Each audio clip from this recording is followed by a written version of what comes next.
지난주부터 저희들은 일부 시간에 요한복음에 나와 있는 7가지 예수님께서 하신 말씀들을 같이 살펴보고 있습니다. 나는 생명의 떡이다 라는 것이 지난주 같이 나눴던 부분입니다. 오늘은 나는 세상의 빛이요 입니다. 다음 주에는 무엇을 할까요?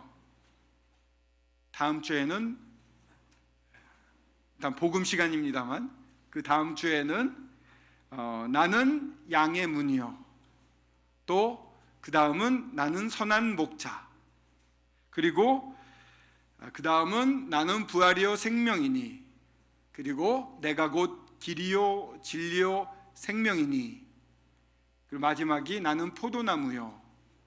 이렇게 7가지를 하게 됩니다. 나는 생명의 떡이요 라고 하셔서 저희들에게 주어진 모든 것이 하늘로부터 말미암았음을 가르쳐주고 계십니다. 예전에 만나를 사람들이 먹었을 때 그 만나의 정신을 팔렸는데, 하나님이 진짜 원했던 것은 그 만나를 주시는 하나님을 알고 믿기를, 모든 걸 의뢰하기를 바랬던 것이죠. 생명의 떡으로 오셨습니다. 저희들에게 주셨습니다. 모든 것을 누릴 수 있게 되었습니다. 그 다음에 세상의 빛으로 오셔서 명확하게 드러내셨습니다. 저희들이 눈이 밝아져서 이제는 하나님을 알고 내 자신을 알고 회개하고 이제 믿고 그 빛 가운데 거할 수 있는 자들이 되었습니다. 환히 오니까 어둠 가운데 있지 않고 모든 것을 알 수 있는 자들로 저희들을 바꿔놓으셨습니다. 이제 눈이 보이니까 어떻게 됩니까? 양의 문으로 저희들이 알아보고 나아갈 수가 있습니다. 양의 문으로 들어가면서 주님과의 교제를 통해서 그 무리 가운데 보호를 받으면서 참된 저희들의 꼴을 먹으며 성장해 갈 수가 있습니다. 양의 문으로 들어가니 그곳에는 선한 목자가 계십니다. 선한 목자는 양들을 위해서 목숨을 버리는 분이십니다. 지금 저희들과 함께 살아계셔서 목숨을 버리기까지 이미 버리셨고 지금도 목숨을 마치 버릴 것 같이 저희들을 사랑하시면서 중보하시는 분이 계십니다. 선한 목자는 죽으셨지만 부활하셨습니다. 내가 곧 부활이요 생명이니 라고 말씀하셨는데, 우리 주님은 생명 그 자체이시며 부활하심으로 말미암아 이 세상의 모든 죄와 악을 다, 사탄을 다 이기셨습니다.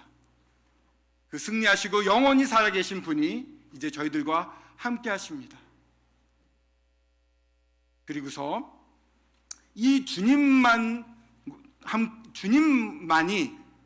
아버지께로 나아갈 수 있고, 주님만이 정말 하나님과 언제나 함께 있을 수 있게 해주시는 통로가 되십니다. 내가 곧 길이요 진리요 생명이니라고 말씀하십니다. 이분과 늘 동행할 때 나는 포도나무여라고 말씀하시는데, 포도나무에는 많은 열매를 맺게 됩니다. 주님과 함께 있을 때 저희들은 주님의 사랑을 받아서 그 사랑으로 서로를 나눌 수 있게 되며, 그런 가운데 주님이 원하시는 성령의 열매들을 많이 맺어 가게 됩니다. 주변 사람들이 그 열매로 말미암아 하나님을 알고 하나님께 영광을 돌리는 일들이 일어납니다. 이렇게 제자들에게 또한 백성들에게 자신을 밝히신 다음에 바로 예수님께서 저희들을 중보하시는 기도를 17장에, 요한복음 17장에 하시고 그리고서는 겟세마네로 가십니다. 이러한 가르침 가운데 주님의 어떠하심, 저희들을 얼마나 사랑하셨는가가 너무나도 잘 나타나 있는 것을 보게 됩니다. 생명의 떡, 세상의 빛, 양의 문, 선한 목자, 그리고 부활이요 생명, 길이요 진리요 생명, 그리고 포도나무. 이런 하나님, 예수님의 스스로를 그렇게 밝히시고 선포하셨는데, 그 바닥에 흐르는 것은 사랑이라는 것을 느끼며 참으로 감사가 되었습니다.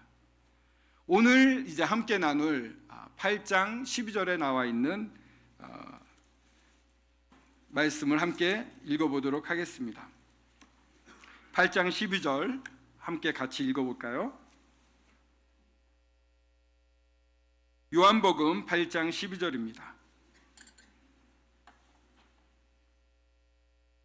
피셨으면 같이 읽어보겠습니다. 시작. 예수께서 또 말씀하여 이르시되 나는 세상의 빛이니 나를 따르는 자는 어둠에 다니지 아니하고 생명의 빛을 얻으리라. 주님께서 나는 세상의 빛이니 나를 따르는 자는 어둠에 다니지 아니하고 생명의 빛을 얻으리라 라고 말씀하셨습니다.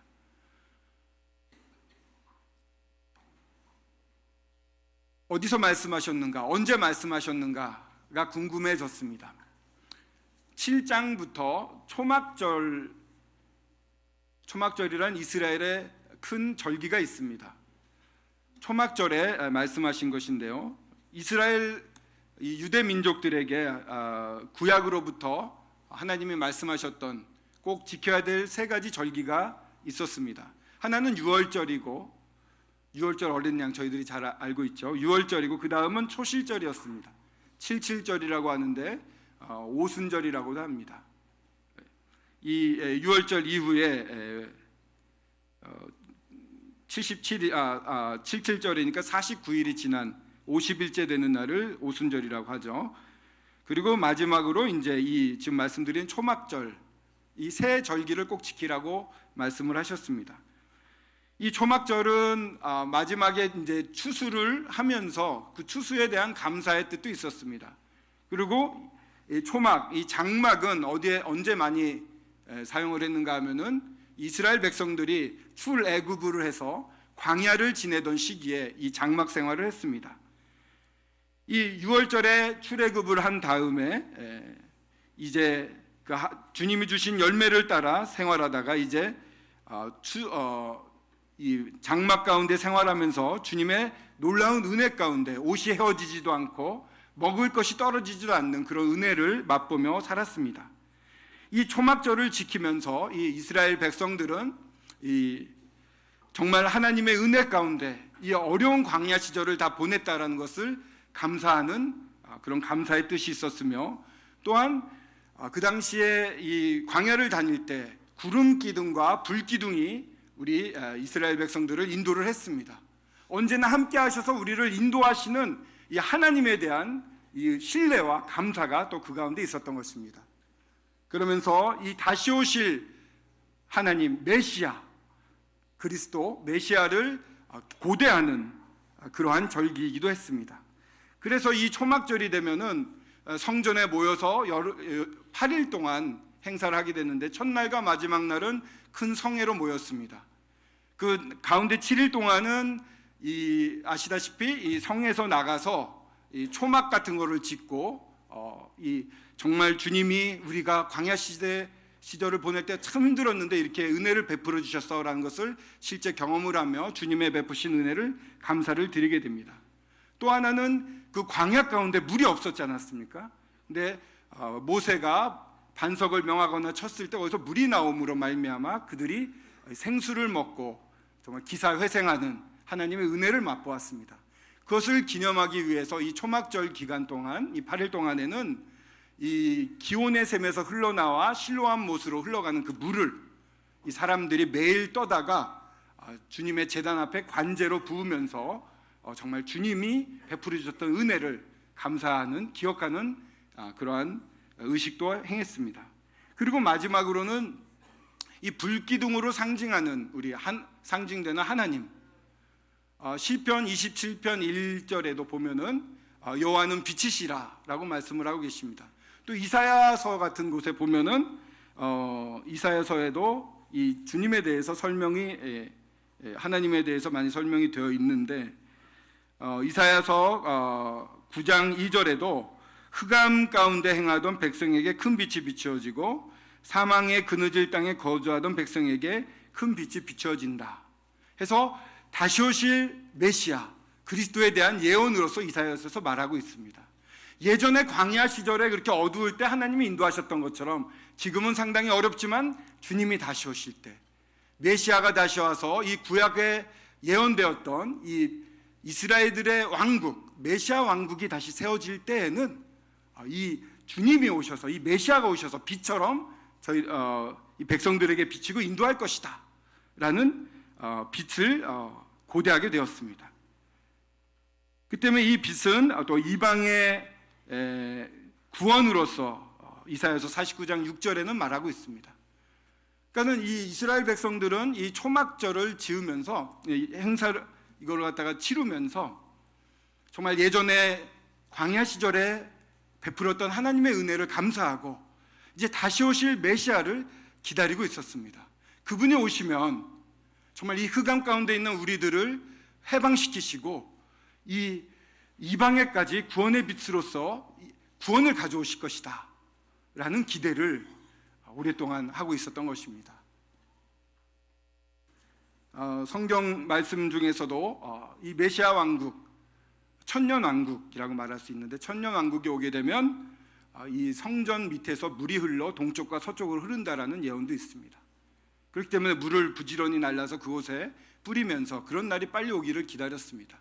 그리고 이 초막절에 했던 것은 이 여인의 뜰이라고 그럴까요? 이 성전 안에 제사장의 뜰이 있고 그 다음에 이스라엘의 뜰이 있고 이제 여인의 뜰이 있습니다.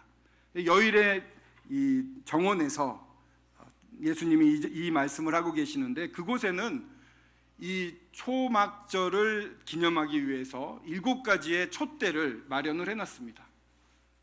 7가지의 촛대 중에는 금으로 된 촛대도 있었고 횃불처럼 밝은 것도 있었습니다. 8송이로 되어 있는 그러한 촛대도 있었고요. 굉장히 환하게 밝혀놓은 것입니다. 여호와는 빛이시라. 주님이 이곳에 임재하시고 또 앞으로 오실 예수 그리스도를, 이 그리스도를 기다리는 그 바램으로서 환하게 비춰놓고 있었습니다. 그러면서 속히 오시옵소서라고 그들은 고대를 하고 있었습니다.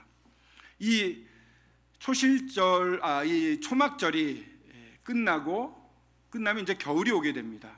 그 다음에 3개월 정도 있다 수전절이라고 하는데, 수전절은 구약에는 없었던 절기입니다. 그러니까 크게 보면은 아까 말씀드린 대로 6월절이 있었고, 그 다음에 초실절, 이때는 이제 열매를 맺는 그 보리라든가 이런 것들을 거두게 되는, 첫 열매를 거두는 때고, 그런 다음에 이제 이 지금 말씀드린 초막절이 있게 됩니다. 그런 다음에 이제 수전절이라고 기원전 164년 전에 시리아 왕국에 의해서 이 성전 자체가 이 제우스 신상으로 훼손당합니다. 근데 그것을 이름을 제가 잘 모르겠네요. 마카벨리안가요? 예, 마카베우스인가요? 마카베우스가 다시 예루살렘을 탈환함으로 말미암아 그 성전을 예전의 성전의 모습으로 바꿔놓습니다. 그걸 수전절이라고 하는데 그것을 이후로부터는 기념을 하게 되었습니다. 수전절이 되면 이제 겨울이 됩니다. 이 수전절이 되면 회복이 되기 때문에 이 이스라엘 사람들은 메시아를 기다리고 있었고, 그런 가운데 곧 회복이 오지 않을까 바람이 있었습니다. 이 수전절 다음이 6월절이 되는데, 이 6월절이 되면은 예수님은 이제 십자가에 달리시게 됩니다. 그러니까 지금 이 초막절에서 예수님이 사람들 앞에서 말씀을 하십니다. 선포를 하십니다. 나는 생수의 강이다, 이렇게 말씀을 하셨습니다. 그 물을 붓는 장면이 있었지 않았습니까? 그 물을 부었는데 그 물을 붓는 것은 모형인데 진정한 생수, 내가 여기 있다라고 선포를 했던 것입니다. 7장에 그런 장면이 나옵니다. 그때 사람들이 많이 놀랐습니다. 그리고 이 성전 안에 가득 찼던 불빛, 우리 메시아가 오기를 기다렸던 불빛이 꺼졌을 때 주님이 이 말씀을 하신 것입니다. 내가 세상의 빛이다. 내가 세상의 빛이다 라고 말씀하고 계십니다. 하나님의 말씀은 이렇게 선포가 됩니다. 사실이기 때문입니다. 주님께서는 이 자리에서 내가 바로 그 메시아다라고 선포를 하셨습니다. 나는 세상의 빛이다 라고 선포를 하셨고, 이 진정 이 메시아를 기다렸던 많은 사람들에게는 큰 희망이 되었고 기뻐했습니다. 그러나 이 자리에 있었던 바리새인들은 이것을 용납할 수가 없었습니다.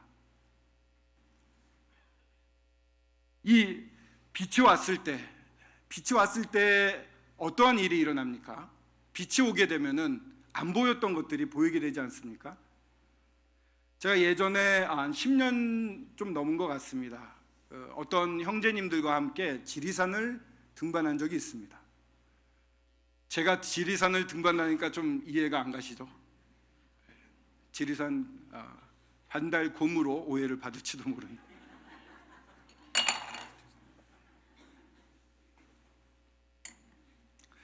근데 그냥 만만한 코스가 아니라 천왕봉에 올라가서 일출을 보는 코스였습니다. 그러니까 부지런하게 올라갔어요. 힘들더라고요. 저는 뭐 평상시에도 운동 부족인데 너무 힘들었습니다. 헥헥거리고 올라갔는데 이제 저녁 때 산장에서 밥을 해 먹고 취침에 들어가는 것입니다. 좋네 이랬는데 새벽 4시쯤 됐던 것 같습니다. 기상 이러는 거예요. 깜깜해요. 깜깜한데 보통 이제 여기다가 후라시 같은 거 랜턴을 달고서 사람들이 이제 조심조심 가는 것입니다. 저는 이것도 준비를 안 했어요. 그래가지고 앞에 사람의 요 불빛을 쫓아서 막 가는데 이제 바위를 막 올라가는 거예요. 깜깜해요. 주위가 아무것도 안 보입니다. 그냥 보이는 것은 앞에 가는 이 사람들의 랜턴 조그만 빛밖에 안 보입니다. 그래서 이제 겨우겨우 올라갔습니다. 근데 이제 바위에 올라가 있는데 저쪽이 이제 뻘겋게 변하는 거예요. 동쪽이 뻘겋게 변하면서 해가 올라오는데 정말 너무 아름다운 거예요. 빛이 확 비치는데 눈이 막 부시면서 막 황홀해집니다. 그와 동시에 이 빛이 보임, 태양이 보임과 동시에 또 뭐가 보였을까요? 주변에 있는 산들이 쫙 보이는 거예요. 깜깜했던 산이 그냥 그 겨울이었던 것 같은, 좀 추웠던 것 같은데 가을이었나요? 굉장히 좀 추운 느낌이었습니다. 근데 그 아름다운 그 색깔들이 쫙 가을이었던 것 같아요. 아름다운 걸 보니까 추운 것만 기억이 나고 어두운 것만 기억이 나는데 그 주변이 그 빨갛게 물들면서 너무 아름답게 산세가 보이는 것입니다. 빛이 나타나니까 빛만 보이는 것이 아니라 그 주변이 다 환히 보이는 것이었습니다. 세상의 빛으로 주님이 오셨을 때 하나님을 드러내셨을 뿐만 아니라 옳고 그름, 진정한 생명이 무엇인지를 다 보여주었습니다. 그래서 이 빛으로 나아가는 사람들은 내가 누구인지, 내가 얼마나 죄인인지 알게 됩니다. 그리고 성령의 도우심으로 말미암아 죄에 대해, 의에 대해, 심판에 대해 책망을 받으며 하나님 앞에 무릎을 꿇게 됩니다. 그죠? 우리 다 그런 걸 경험하셨죠? 그리고서 이 빛을 사랑해서 더욱 빛으로 나아가게 됩니다. 빛이 왔을 때에는 하나님이 어떤 분이신지도 명확하게 알게 되고 하나님이 나를 향하신 마음도 명확하게 알게 되고 이 세상의 이치도 명확하게 보여집니다. 가장 중요한 것은 그 빛을 저희들이 명확하게 보고 따라갈 수 있게 된다는 것입니다. 이 빛 대신 주님과 교제할 수 있게 되고 빛 대신 주님 안에 머무를 수 있게 되고 빛 대신 주님이 원하시는 것을 행할 수 있는 자들이 되는 것입니다. 이 말씀 중에 세상의 빛이니 나를 따르는 자는 어둠에 다니지 아니하고 나를 따르는 자는 어둠에 다니지 아니하고라고 말씀하셨습니다. 굉장히 대조적인 것이 지금 8장 12절을 읽었는데 그 앞부분에 나오는 1절부터 11절까지는 간음을 하다가 현장에서 잡힌 여인에 대한 기사가 나오고 있습니다. 물론 주님은 이 간음하는 죄에 대해서 굉장히 엄격하고 이것을 괜찮다고 말씀하시는 분이 아닙니다. 근데 이 자리에 이 여인을 데리고 나온 바리새인들은 사실은 예수님을 시험해 보려고 데리고 나온 것입니다. 지금까지 은혜를 설파하셨던 예수님 앞에 나와서 만약에 예수님이 모세의 율법대로 돌로 쳐라 이러면 사랑이 없다라고 공격할 수가 있습니다. 또 돌로 치라고 했을 때 실제로 돌을 치게 되면은 그 당시에 로마 법에 의해서 이 유대인들의 이러한 처벌은 금지되어 있었거든요. 현행법 위반도 되는 것입니다.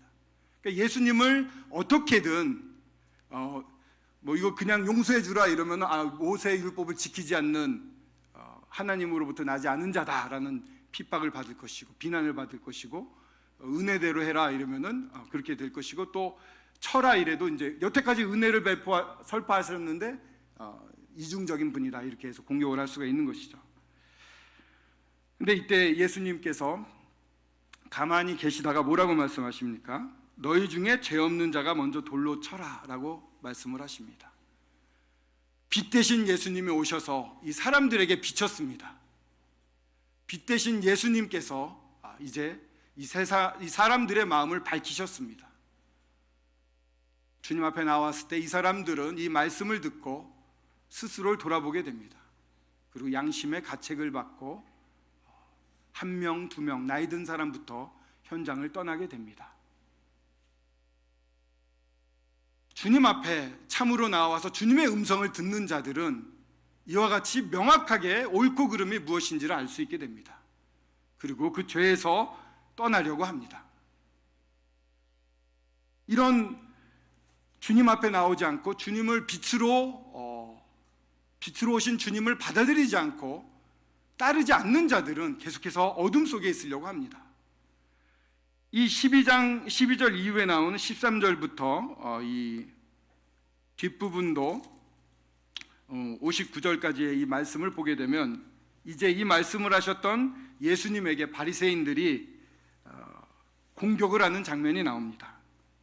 13절에 보면 내 증인이 참되지 않다, 내 증언이 참되지 않다 이런 얘기를 합니다. 왜냐하면 그 당시에는 율법적으로 봤을 때 어떠한 증언을 하기 위해서는 두 사람 이상이 되어야 되기 때문입니다.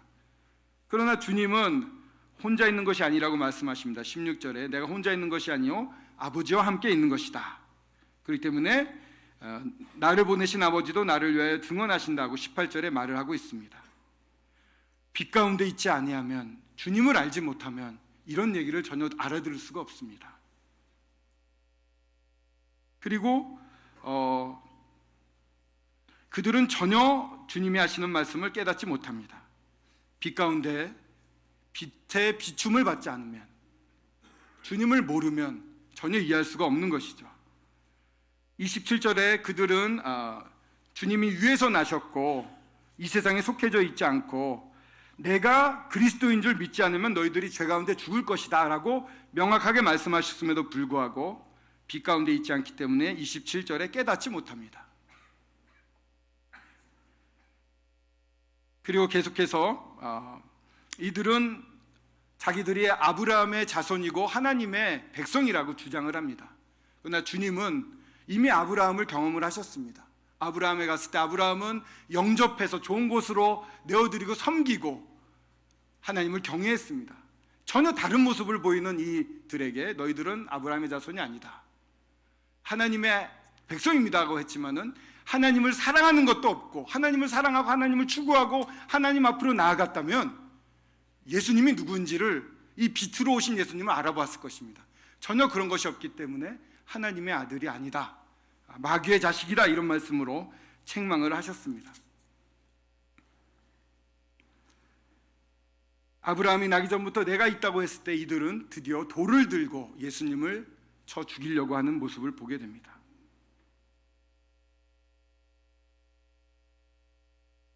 저희들은 주님을 잘 알고 있는 자들입니다. 주님이 빛으로 오셨을 때 그 빛으로 나아갔고 이제 빛 가운데 거하는, 따라가는 사람들입니다. 그러나 믿지 않는 사람들은 이 세상의 많은 사람들 이와 같이 주님을 거절하고 있습니다. 요한복음 1장 4절 한번 보시겠습니다.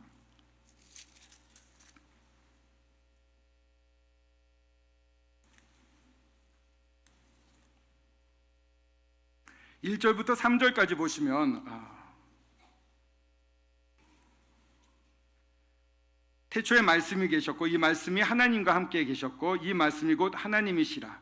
이 말씀은 2절에는 그로 소개가 됩니다. 그가 태초에 하나님과 함께 계셨고, 바로 그리스도, 우리 예수님을 말씀하십니다.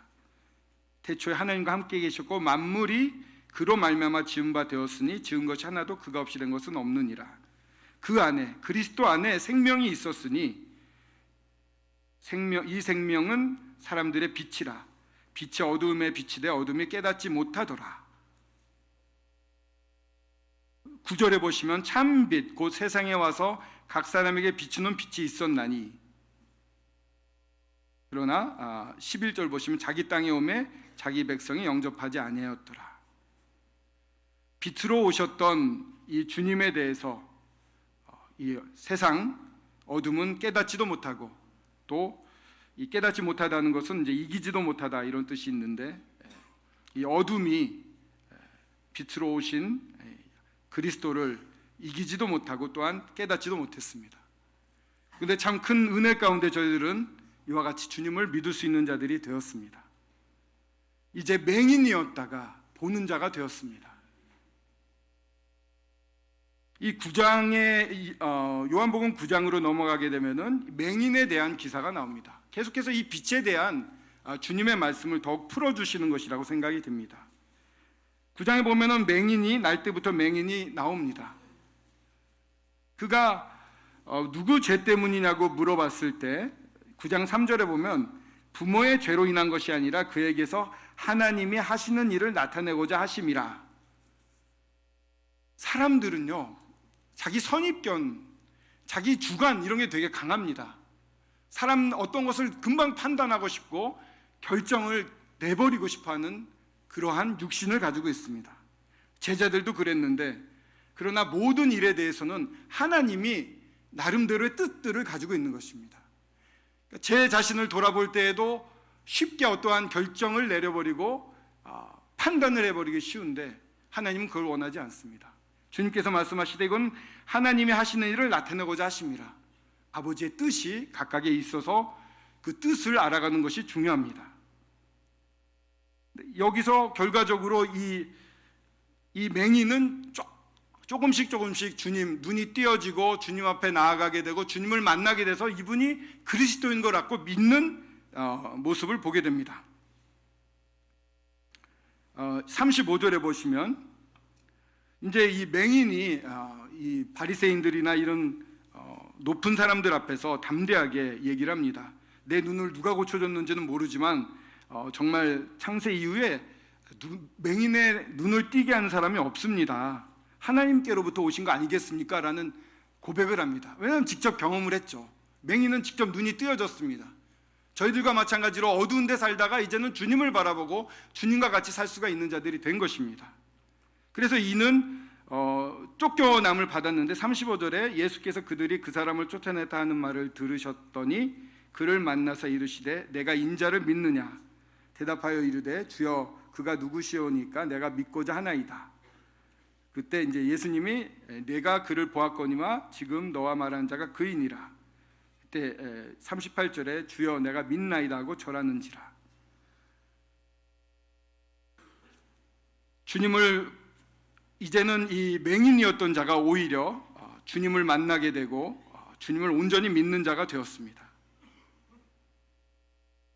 그러면서 주님께서 말씀하신 게 39절에 내가 심판하러 이 세상에 왔으나 보지 못하는 자들은 보게 하고 보는 자들은 맹인이 되게 하려 함이라.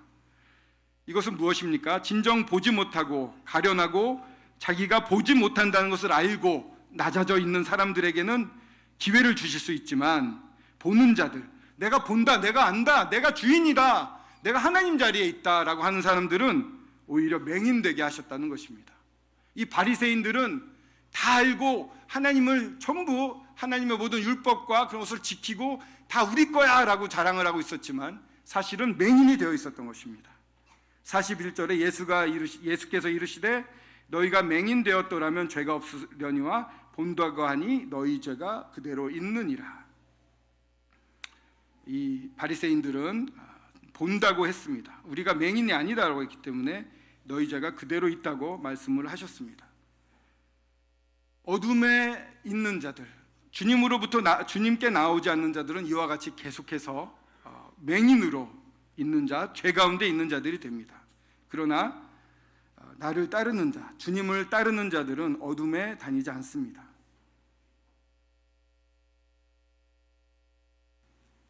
그리고 생명의 빛을 얻으리라 라고 말씀하고 있습니다.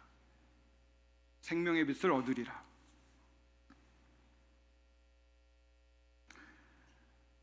이 생명의 빛이란, 이 생명은 주님이 주신 영원한 생명, 바로 하나님의 생명을 말합니다.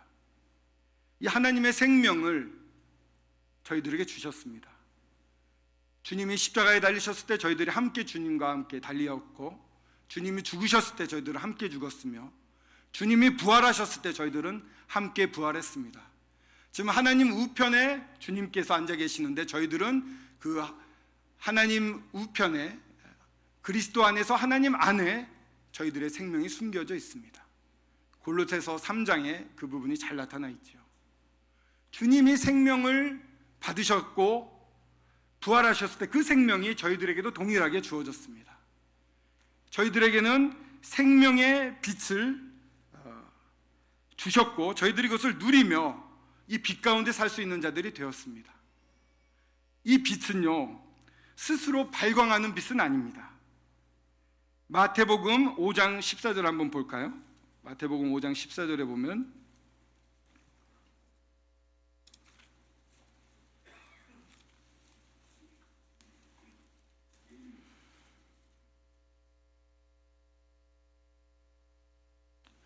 마태복음 5장 14절에 너희는 세상의 빛이라. 산 위에 있는 동네가 숨겨지지 못할 것이요 너희는 세상의 빛이라. 저희들 보고 세상의 빛이라고 하셨습니다. 주님이 세상의 빛인데 어떻게 저희들이 세상의 빛이 될까요? 주님의 빛이 저희들에게 비춰지면 그 빛이 저희들로 말미암아 반사가 돼서 이 세상으로 비춰지게 될 것입니다. 16절에 보시면 이같이 너희 빛이 사람 앞에 비치게 하여 그들로 너희 착한 행실을 보고 하늘에 계신 너희 아버지께 영광을 돌리게 하라 라고 말씀하고 계십니다. 빛이 저희들에게 비춰지면요, 반사돼서 저희들이 드러날 것입니다. 태양이 솟아오르듯이 저희들의 모습이 보여질 것입니다. 태양이 솟아오르니까 주변에 있던 산들이 다 보이듯이 저의 어떠한 모습들이 다 보일 것입니다.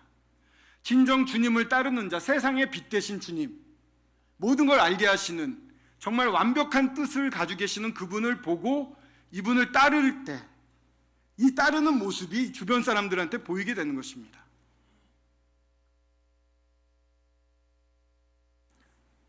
고린도후서 4장 6절에 보면, 고린도후서 4장 6절 한번 보겠습니다.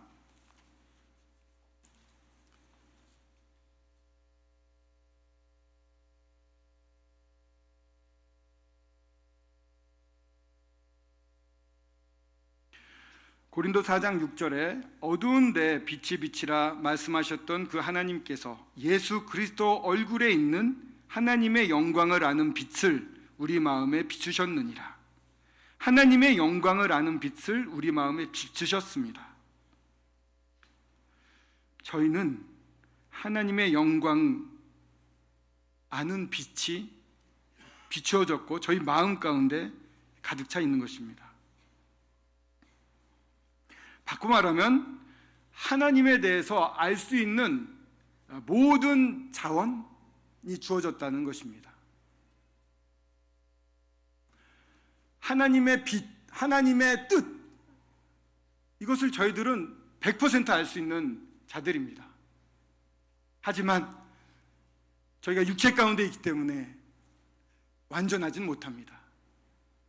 그러나 주님이 원하시는 것은 주님의 뜻을 온전히 보이시길 원하십니다.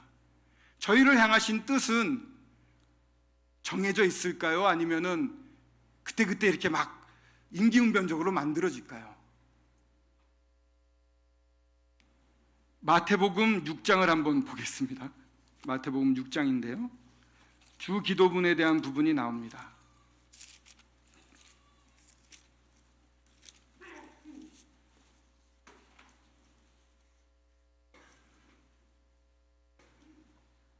중언부언하는 자들에 대해서 그렇게 하지 말라고 하십니다. 은밀한 중에 6장 6절에 은밀한 중에 보시는 아버지께 기도하라고, 조용히 하라고 합니다. 또 7절에 이방인처럼 중언부언하지 말라고 합니다.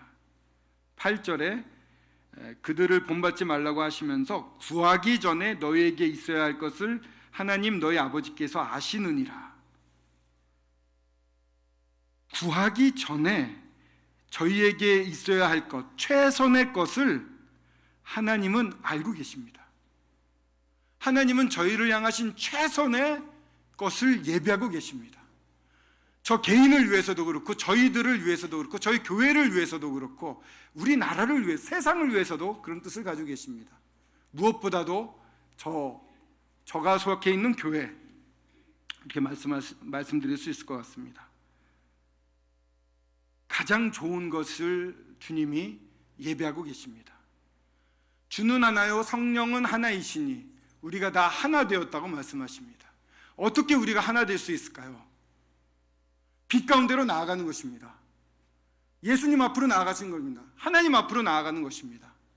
하나님 앞에 나아가서 하나님의 영광을 아는 그 빛이 저희 마음에 비추고 있기 때문에 하나님의 영광을 바라보는 것입니다. 하나님을 바라보면 하나님의 뜻을 저희들이 알 수 있게 되는 것입니다. 여쭙는 것입니다. 기도하는 것입니다. 기도라는 것은 저희가 뭔가를 이루어 달라고 간절히 아래서 끌어내리는 것이 아니라 하나님이 완벽하게 계획하고 계신 것을 알아가는 과정인 것입니다. 그래서 개개인이 하나님의 뜻에 맞춰져 가는 것입니다. 그럴 때 교회가 하나가 될 수가 있습니다. 개인의 생각으로 뭔가를 이뤄가려는 것이 아니죠. 하나님의 완전한 뜻을 다 같이 알아갈 때 교회가 성숙했다면 한 명 한 명이 주님 앞에 나와 그와 같이 하나님의 뜻을 더 잘 알아갈 것입니다. 그러나 교회가 성숙하지 못했다면 많은 성도들이 하나님의 뜻을 구하지 못하고 내 생각대로 하려고 하겠죠. 하나 되어 전진할 수 있는 것은 빛 가운데 나아가서 완전한 뜻을 예배하고 계신 주님 앞에 엎드려 그 음성을 듣는 것입니다. 저희들이 지금 창세기를 아침에 묵상을 하고 있습니다. 어떤 형제가 이렇게 나눈 것을 들었는데 노아를 보면서 참 기뻤습니다. 노아는 당대의 은이고 온전한 자라고 얘기를 하고 있습니다. 노아가 한 것은 무엇입니까? 노아는 듣는 자였습니다. 하나님 앞에 있는 자였어요. 듣고 가르쳐 주신 것을 다 준행하는 자입니다. 창세기 6장을 한번 같이 보시겠습니다.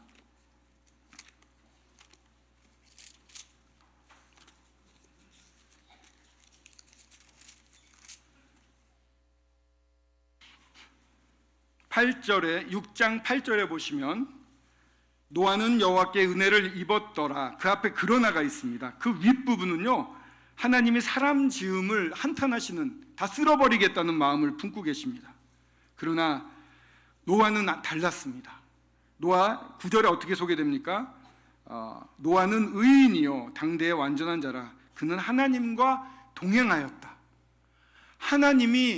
주님이 이 땅에 오셔서 하시기 원했던 게 뭘까요?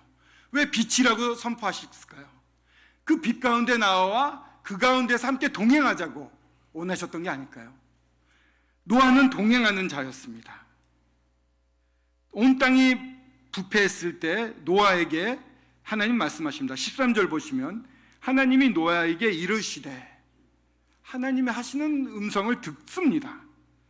쭉 얘기해서 방주를 지을 것과 이 온갖 가축들을 들여올 것과 양식을 예배할 것을 말씀하셨습니다. 그때는 비도 한 번도 온 적 없고 도대체 홍수가 난다는 것은 상상할 수 없던 때였습니다. 산 중턱에다가 이 방주를 짓게 되는데 얼마나 이상합니까?